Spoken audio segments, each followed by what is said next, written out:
Nós estamos falando agora de um cego. A Bíblia não diz que Bartimeu era cego de nascença. Há alguns historiadores que contam histórias. Ele é conhecido como filho de Timeu. Tem alguns historiadores que dizem que ele foi cegado, porque o seu pai era um homem de patente alta e devido às guerras, aquelas coisas, seu pai foi preso, e para não matarem ele, cegaram ele para ele se tornar um inútil. E assim ele ficou cego. Alguns historiadores, nada que comprove isso, com arquivo, com documento, nada. Mas tem histórias sobre como ele ficou cego. Mas vamos lá. Ele agora está cego. Mendigando. Usava uma capa, que era a capa da identidade dele. Aquela capa era como se fosse uma licença. Porque, por exemplo, hoje você vai trabalhar de camelô na rua, você tem que ir na prefeitura pegar uma licença para montar uma barraca num lugar pré-determinado, e ali você está autorizado, pagando uma taxa, um imposto, alguma coisa, autorizado a fazer aquele tipo de prestação de serviço. A capa de Bartimeu era essa autorização, era essa identidade, essa autorização para estar ali mendigando, buscando o seu sustento, já que ele não podia trabalhar, já que agora ele é um homem condenado, é um homem amaldiçoado, é um homem rejeitado, que vive à margem não só do caminho, mas à margem da sociedade, e ele agora está à beira do caminho mendigando. Com certeza, algumas pessoas, ou parentes, ou amigos, deviam ajudá-lo a chegar até ali, porque ele não devia morar ali. Ele ia chegar bem cedo de madrugada e ficar até altas horas, para tentar conseguir o máximo de esmola possível, para assim ele pagar as suas contas, se alimentar, e aí por diante. Ele está ali na beira do caminho. Sabe-se que aquele caminho era um caminho exclusivo, ou melhor, estratégico, porque por ali passavam muitas pessoas de posses, empresários, filhos de profeta, porque naquela direção, lá no centro da cidade, tinha uma escola de profeta, os filhos de profeta passavam por ali também. Então era um lugar estratégico para se pedir esmola. E ele está ali, no seu campo. Só que agora Jesus vem naquela direção. E aonde Jesus ia, havia um alvoroço, um tumulto, um barulho, algo que chamasse a atenção. Eu acho interessante isso, porque pelo menos uma vez por semana, tarde na noite, a gente escuta passar na nossa rua lá, uma equipe assim de mais de 50 motoqueiros.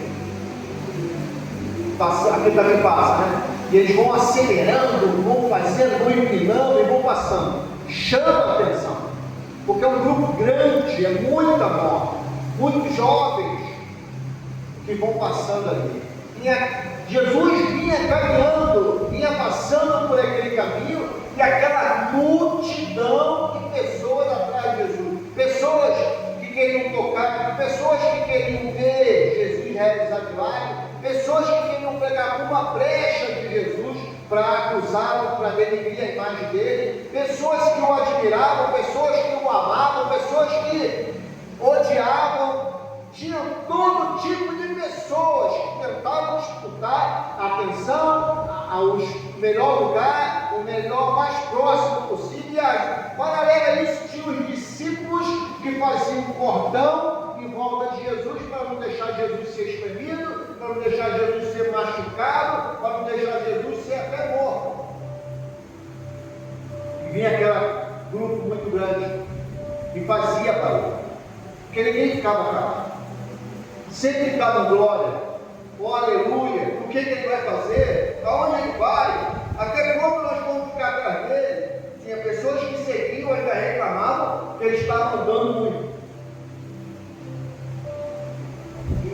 caminho, eles passam justamente em frente ao ponto de trabalho de Bartimeu.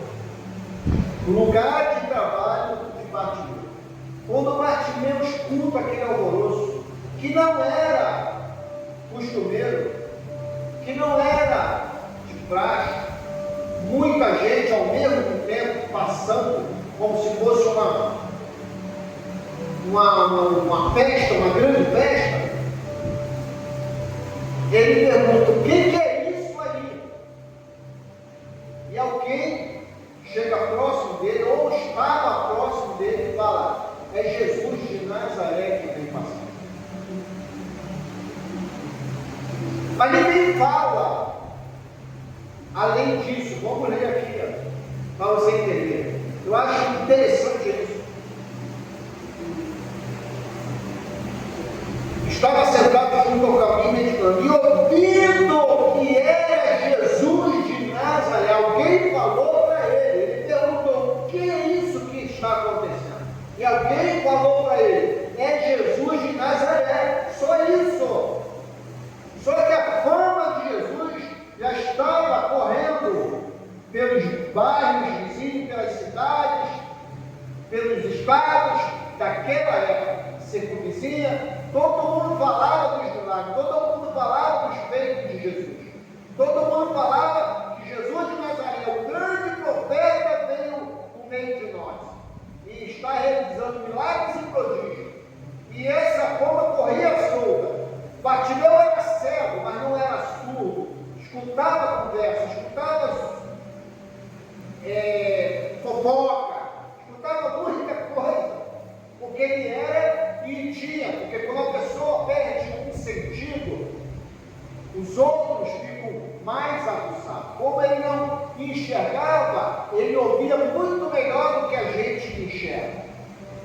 E ele ouvia a conversa, ele já sabia da fama de Jesus.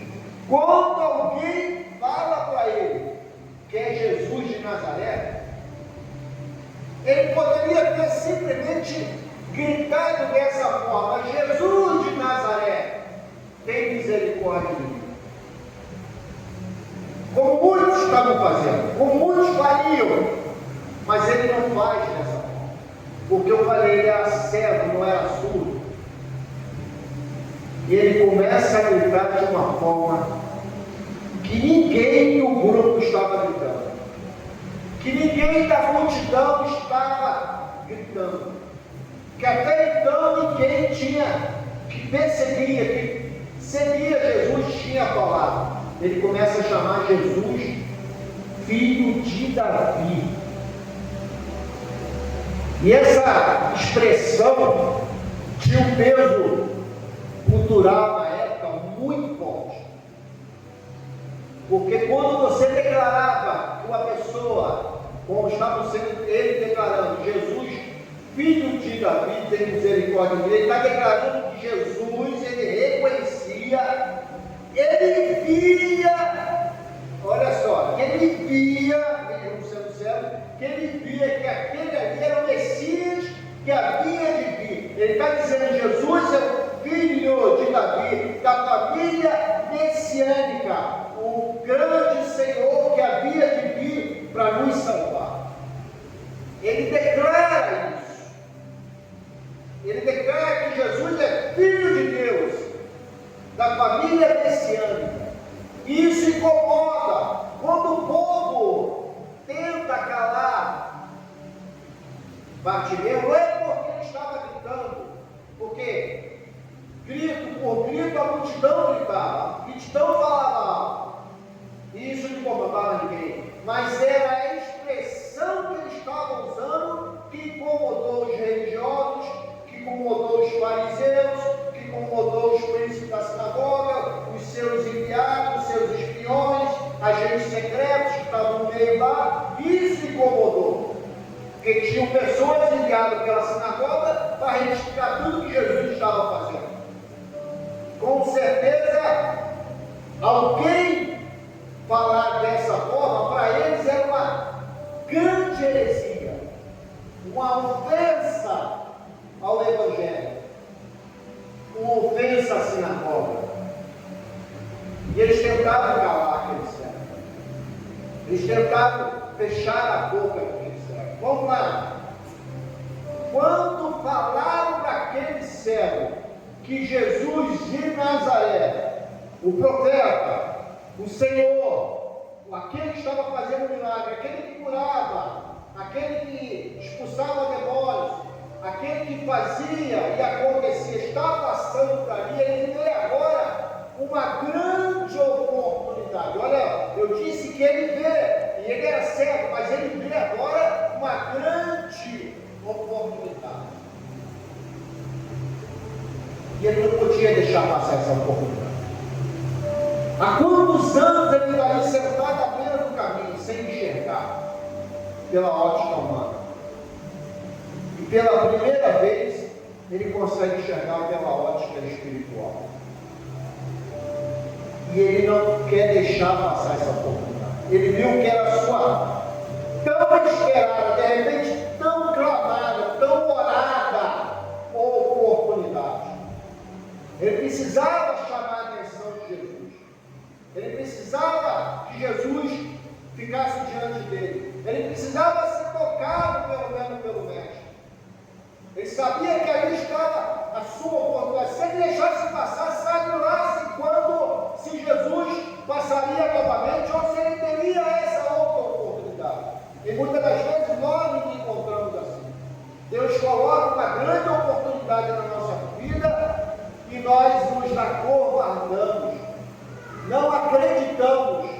Alguém fala, Deus mandou você fazer assim, e quando você está na direção de Deus, você não é enganado, não é confundido pela voz de Satanás, e você não vou fazer não, isso aí é muito trabalhoso, isso aí é muito difícil, isso aí é... E é fácil a oportunidade. Lembra, tem uma história que o pessoal conta que houve uma grande enchente. Agora eu vou pegar um copo de água, vou pedir um copo de água. Teve uma grande enchente e a pessoa subiu em cima da árvore, crente, e começou a orar a Deus. Presta atenção em mim, gente. Começou a orar a Deus, pedindo para Deus enviar ajuda. Aí Deus enviou uma canoa. Aí alguém na canoa gritou, desce da árvore, vamos lá que eu vou te salvar. Não, Deus falou que vai me salvar. Deus enviou uma lancha. Alguém da lancha, desce daí que eu vim te salvar. Não, Deus falou que vai me salvar. Aí enviaram um helicóptero, jogaram a corda, vai cara, se agarra aí que eu vou te salvar. E ele, não, Deus falou que vai me salvar. Aí a enchente aumentou. Aquele homem, não, eu estava me pegando para me jogar. Estamos aqui, já trouxe. Esse está esperto.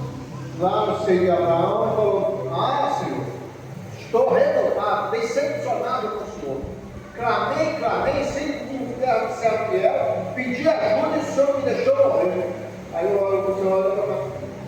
Rapaz, eu te dei uma canoa, te dei uma lancha, te enviei um helicóptero e você recusou. Não é assim no planeta? A gente pega a oportunidade porque não veio embrulhado no papel de presente que a gente queria. Aí dispensamos o presente.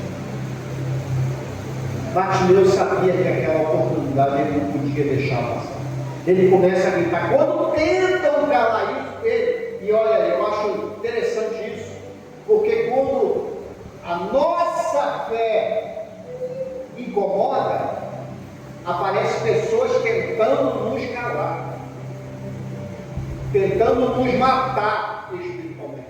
Quando a nossa fé incomoda. Quando você começa no escudo da glória a Deus, aleluia, louvado seja o teu nome. Já viu que tem gente lá que, não sei para que ele está dando glória a Deus tão alto. Sabe para que ele está assim dessa jeito? Isso está incomodando.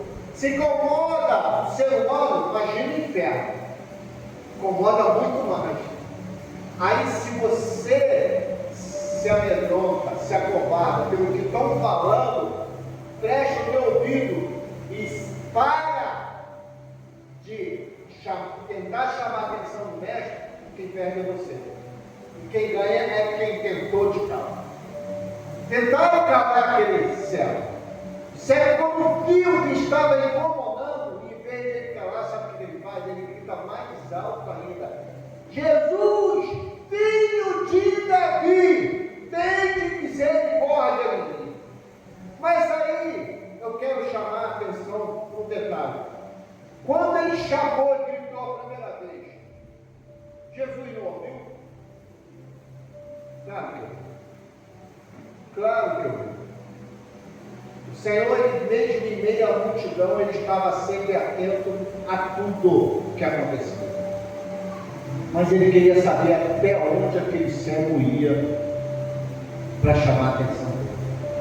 Até mesmo das pessoas que tentarem calar foi permissão de Deus, para saber se ele ia ceder à pressão externa. Mas quando ele aumentou o seu tom, aumentou a sua voz, não deu importância para os que as pessoas estavam falando. Em outras palavras, quando ele calou as vozes externas, as outras vozes, para se fazer ouvir por Deus, é aí que vale chamar sua atenção, vale a pena chamar sua atenção, é isso. Porque quando você está muito dando ouvido a vozes que não acrescentam nada, você perde tempo de chamar a atenção de Deus, porque você está com o teu ouvido aberto e com a boca fechada.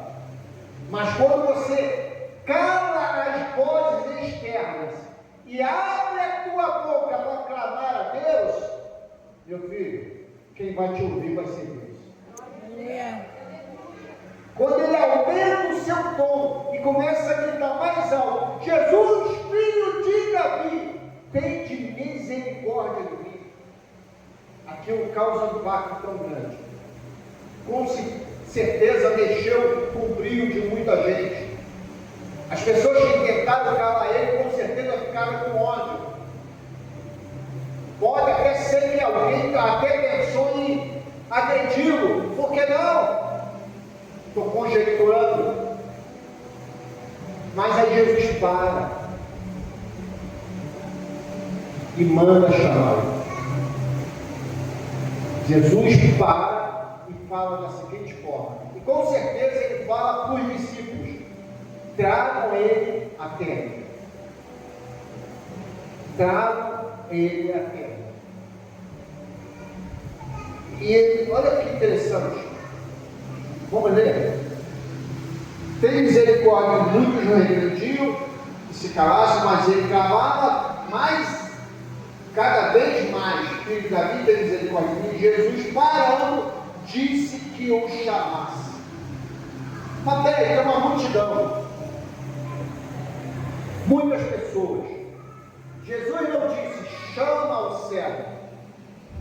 Jesus não disse: chama quem está gritando. Jesus não disse: chama o Bartimeu, chama o filho de Timeu. Jesus não disse isso. Jesus só disse: chama ele à terra. Então já sabia, os discípulos já sabiam de quem Jesus estava se referindo, porque em meio à multidão, uma pessoa se fez se destacar. Uma pessoa conseguiu chamar a atenção do mestre. Uma pessoa conseguiu se destacar em meio à multidão. E olha, mais importante de tudo isso, quem chamou a atenção do mestre, quem se destacou, não pertencia à multidão, estava fora da multidão. Quando o Senhor fala, a Bíblia diz que nós fomos chamados para andar na contramão do mundo, é mais ou menos nesse aspecto. Porque o mundo está todo mundo indo na mesma direção. Aí você foi chamado para andar na contramão. Vai dar a impressão até que está todo mundo vindo para cá, a festa acabou. Mas não, Jesus é o Senhor que nos chamou para andar na contramão do mundo. O que é andar na contramão do mundo? É fazer o que Cristo quer e não o que o mundo quer. É obedecer o que Deus manda, não o que o mundo determina. Quem está entendendo aqui? Chama ele a Deus. E ele fala isso para os seus discípulos. e mandam, e é bom até ele. E ele está lá, ó. Até então, com certeza ele não percebeu que Jesus parou. Ele não escutou com certeza Jesus dizer, traga ele até aqui, não. E ele está gritando ainda, Jesus, filho de Davi. Quando Jesus fala, a multidão para. Quando Jesus fala, a multidão se cala. E ele está gritando, Jesus, filho de Davi, tem misericórdia. Com certeza houve um silêncio, houve comentários. O que o Senhor quer? O que ele vai fazer? Jesus vai repreender esse cego? Jesus vai castigar esse cego? Alguém chega perto do cego, chega para ele e fala, ei, pode calar, tem de bom ânimo, ele te chama. Aleluia. Tem de bom ânimo. Em outras palavras, ei, alegra o teu coração, fique feliz, Jesus está te chamando. É muito forte. Não é a multidão te chama, os discípulos te chamam, o doutor da lei te chama, o príncipe da sinagoga está te chamando. Não, tem de bom ânimo, Jesus te chama. É o filho de Davi, é o Messias, Deus Emanuel, Jeová Jireh, Jeová Rafa, Jeová Nissi, Deus de Abraão, Deus de Isaac, Deus de Jacó. Ele te chama. Você ainda não pegou ainda, né? Você não veio aqui hoje à toa. Não veio aqui porque não tinha nada para fazer. É porque o Senhor te chamou. E quando Ele chama, é isso que eu quero que você entenda. Ele não chama para te despedir de mãos vazias. Jamais. Eu não vi na Bíblia alguém atender o chamado do Senhor e sair de mãos vazias. Da mesma forma de que quando foi chamado. Tem bom ânimo. Se alegra. Vamos ver? Jesus falando disse que o chamasse. Chamar o cego dizendo, tem bom ânimo.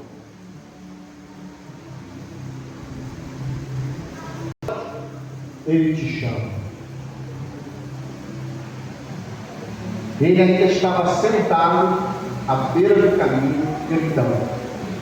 Alguém bate nele, ei, tem bom ânimo, levanta agora, porque ele te chama.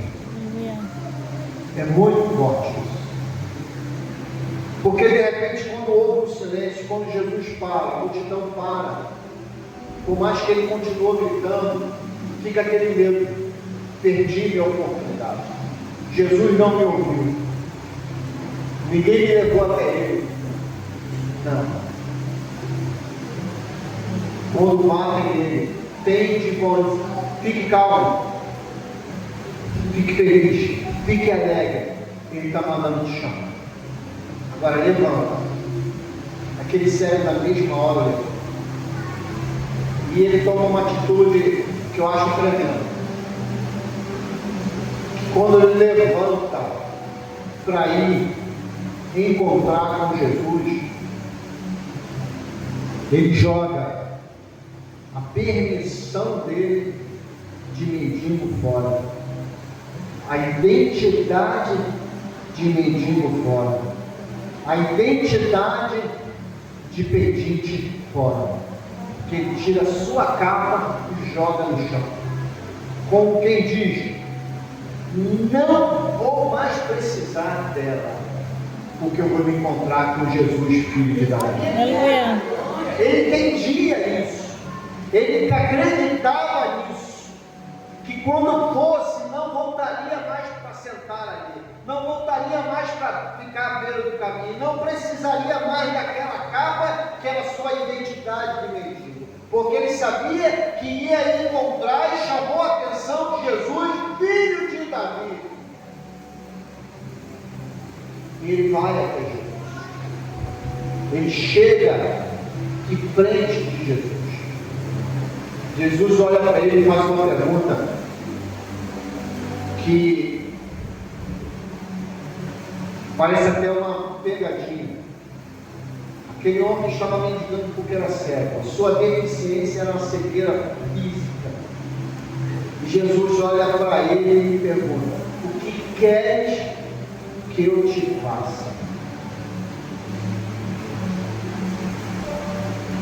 Porque às vezes a gente fica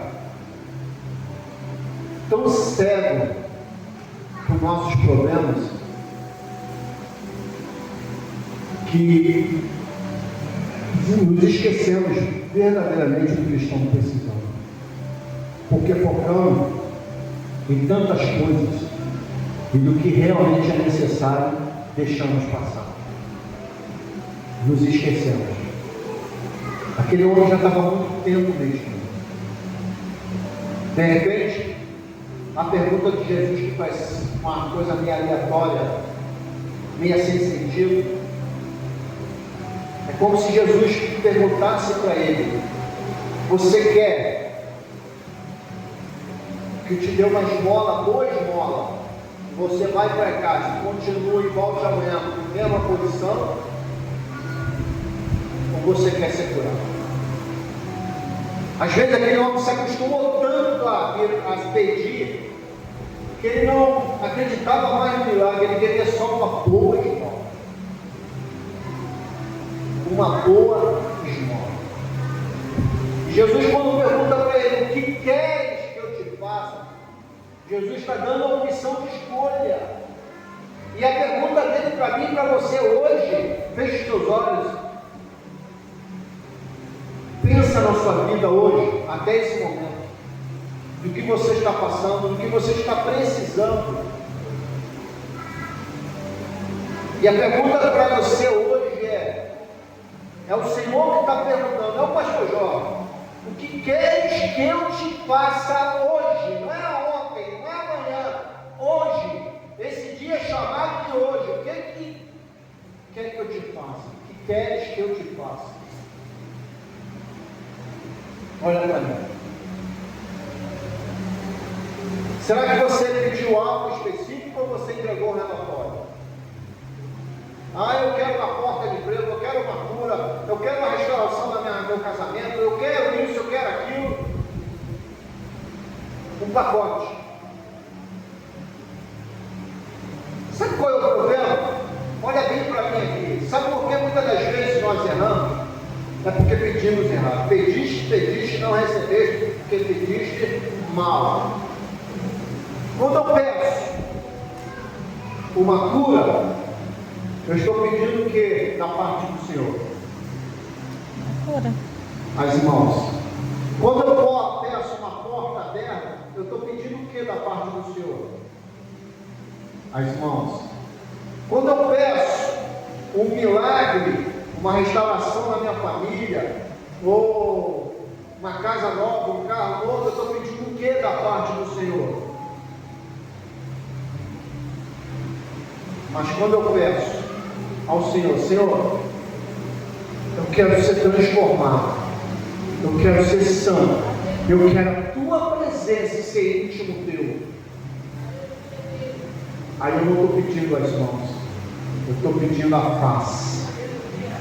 Eu quero a sua face. Só que quando eu peço a face de Deus, peço para ser íntimo de Deus, a cura, a porta aberta, a restauração da família, do casamento, vem junto com a face, porque a mão segue a face. Quem está entendendo? E nós nos contentamos com as migalhas. E Deus está falando: eu tenho um pacote completo. É só se tornar íntimo, é só se tornar próximo, é só buscar a minha face. Esquece as mãos, busca a minha face, busca estar em profundidade, busca me reconhecer como filho de Davi, busque acreditar que eu posso fazer, que eu posso realizar, que eu posso mudar, que eu posso transformar, que eu posso salvar, que eu posso resgatar, que eu posso remover, que eu posso acrescentar. Quando eu tiver essa plena consciência, eu vou começar a buscar a paz do Senhor. E mais ainda, eu acho interessante, porque quando eu busco as mãos, eu mantenho uma certa distância. Mas quando eu busco a paz, eu entro no espaço da intimidade. Está entendendo? Quando eu busco as mãos, estou aqui, ó. O Senhor está ali, eu estou aqui, segurando as mãos dele, olha a minha distância. Mas quando eu busco a paz, face a face, eu me torno íntimo, próximo. Dá para entender isso? E tem pessoas se concentrando, se contentando em manter a distância, receber somente um milagre. E Deus tem uma bateria de milagre. Deus tem um caminhão de milagre que acompanha a face. E é isso que Zaqueu está perguntando para Bartimeu: que queres que eu te faça? Bartimeu lhe responde objetivo. Ele não dá desculpa, porque ele fez lá o paralítico do tanque de Betesda. Você quer ficar bom? Ah, Senhor. Toda vez que a água é agitada, não tem ninguém para me atirar aqui. Jesus não perguntou isso. Jesus só perguntou se ele queria ficar bom. Jesus perguntou: o que queres que eu te faça? O cego não explicou para ele como que ele ficou cego, há quanto tempo ele está cego, a dificuldade que ele tinha, o sofrimento que ele estava vivendo. Ele não respondeu nada disso. Ele foi objetivo, ele falou: Senhor, que eu tenha vista, eu quero ver. Foi objetivo, sem rodeio, sem explicação, foi objetivo. Eu quero ter vista, eu quero ver. E o Senhor fala para ele: vai, a sua fé te salvou. E na mesma hora aquele cego voltou a ver. Aí vem a chamada de gratidão. A gente vê a história dos 10 leprosos. Os 10 foram curados. Quantos voltaram para agradecer a Jesus? Quantos? 1. É a chamada de gratidão. Quando aquele cego começa a enxergar, ele podia ter pego as suas tralhas e corrido para a sua casa, para rever a sua família e mostrar o milagre da cura dele. Aquele cego não faz isso. Sabe lá quanto tempo ele estava ali naquele beira do caminho? O que ele já havia comido? Sempre comeu alguma coisa, sempre comeu nada o dia inteiro. Ele simplesmente, ao voltar a enxergar, ele segue Jesus para onde Jesus estava indo. Ele vai seguindo Jesus. Vamos confirmar? Jesus lhe disse: vai, Jesus não chamou ele para seguir, olha só. Jesus não obrigou ele a seguir. Jesus fala: vai, para onde? Para a sua casa. A sua fé te salvou. Logo viu, logo ele foi curado, logo voltou a enxergar e seguiu a Jesus pelo caminho. Olha só. É como se ele dissesse o seguinte: quando eu estava cego, eu me via à beira do caminho. Agora que eu estou vendo, eu vou seguir o caminho de Jesus. Aleluia. O caminho que o Senhor percorrer, eu vou estar nesse caminho. E é isso que o Senhor requer de mim, requer de você hoje. Ele quer abrir a nossa visão espiritual, para nós enxergarmos o verdadeiro caminho que Ele tem traçado para nós. Ele quer que a gente busque a face dele e reconheça ele como o único, suficiente Salvador e Todo-Poderoso. Ele quer que a gente tenha as três condições, características para se viver o propósito, para se viver o milagre, que é fé, persistência e paciência. Que a gente possa guardar essa palavra no nosso coração e pôr em prática isso. Porque ele está aqui perguntando para mim e para você: o que queres que eu te faça? Levanta a palavra do Senhor.